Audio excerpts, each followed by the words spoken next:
The gentleman from Michigan, Mr. Huizenga, is now recognized for 5 minutes. Chairman Powell, good to see you in person. Mr. Chairman, I've got to make a comment here. It's stunning to me that equating an underground economy, which is very different than and not a healthy alternative to the regular economy, and basing that on an illegal workforce that's not legally able to work, ultimately will fail. That is not a strategy to my colleagues on the other side. So. Just ask any farmer who's going to then have a regulator come in and fine them for employing people who are not legally allowed to be here in the country. That is one of their greatest fears. So that's just a fallacy of growth within this economy that is not sustainable. Chair Powell, last fall I sent Vice Chairman Barr a letter expressing my concern over the cumulative impact pending rulemakings governing products and services will have on consumers. This morning, there's been a fair amount of time spent on Basel III, but among the agencies, and here I'm including Fed, FDIC, OCC, CFPB, and the number of pending or final rules is frankly just staggering. Regulators last year finalized new rules for the Community Reinvestment Act. The Fed is also looking at Reg II, which in my opinion would unintentionally undermine recent significant progress in bringing low and moderate income consumers into the mainstream banking system.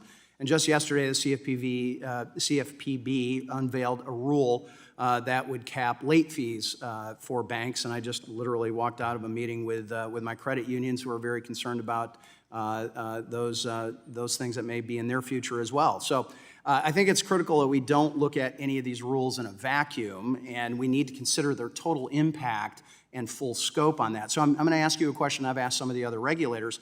How much do you, as the Fed, and you personally, consult with other agencies on their own rulemaking agenda? Do you coordinate? Do you talk?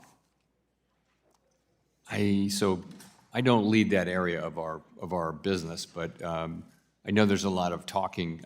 Coordination, I'm not sure there is coordination. We're in government. There's always a lot of talking. I'm concerned about the coordinating.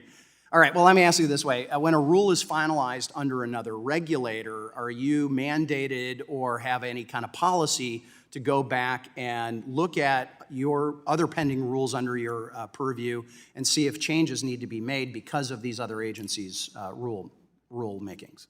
There's no mandate like that. I think where it made sense to do that, though, we would do it. But you genuinely have some sort of review of that. It's conscious. I don't think there is a formal review. Okay. No. I've heard repeatedly that elements of Basel III overlap with the Fed's annual stress tests. What are you going to do to address that overlap?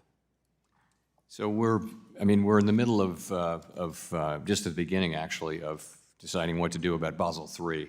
And part of that may be the interaction with the stress test. So I haven't got anything for you on that today, but that's certainly an issue that presents itself. We'd like to continue that conversation. I do want to touch on the bank failures of last year very quickly. Do you think that the banks that ultimately needed the government bailout lacked sufficient capital, or was it more of a management problem? So with Silicon Valley Bank, it wasn't really. Could they have used more capital? I mean, they were actually raising capital. It was a capital raise that they announced that triggered the run and everything. So you can argue that it needed more capital, but I wouldn't say that that was the proximate cause. Really, it was a funding structure that was all about too much concentration of. Well, many of us are, I'm asking the question because many of us are very concerned that those failures are being used as an excuse to raise capital standards across the board. And because the SEC just released its climate disclosure rule this morning, I'm going to touch on the climate-related question for you. FSOC, the FSOC chair has repeatedly stated that climate change is, quote, an existential threat. Presumably a threat that is existential affects banks and financial institutions of all sizes. Why then have FSOC member regulatory agencies, including the Fed, limited their guidance on climate-related risks only to large financial institutions? Why not everybody?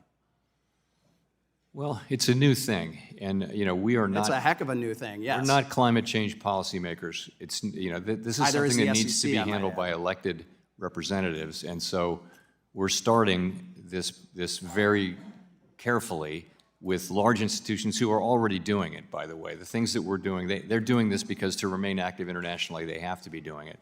So we started with them because they understand it. Imposing it on smaller banks, it's not something I'm for. Yep. Gentleman's time